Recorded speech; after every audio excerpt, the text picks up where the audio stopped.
Good morning. This is the morning message for February the 11th, 2026, here on Following Him, the Disciple Life. The passage we're going to begin our day with as part of February Love is 1 Kings 3, verses 2 through 3.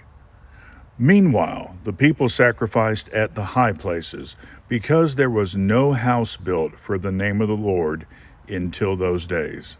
And Solomon loved the Lord, walking in the statutes of his father David, except that he sacrificed and burned incense at the high places.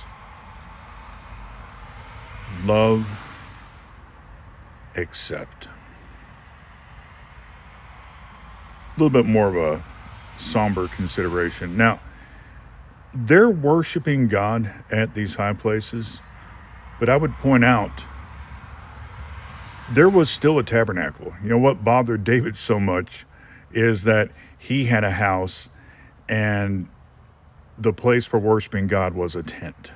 And so, initially David, he was going to build that temple to right what he saw is not a fair thing. Of course, it was not something that God had ever actually asked of David, but then eventually David's son was going to be allowed to do this. But this sacrificing for God at these high places, this was not really something God had authorized. Now, he apparently is tolerating it, but there is a lot of power in this word except, because, he loved the Lord, walking the statutes of his father David, except.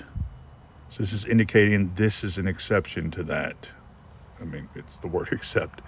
That this is something apart from those things, from his loving obedience. That this one thing he was doing. Now, we would assume based on the context, he's sacrificing to Yahweh God, but it's still an except. We're supposed to love the Lord our God. Let's make sure there's not an except, because we know with Solomon, he ends up, this is that spot there, that this gap in his loving obedience. And later on, we're going to see a lot more gaps. And we're going to see that he's not just worshiping in the wrong place, but that he's worshiping the wrong deities.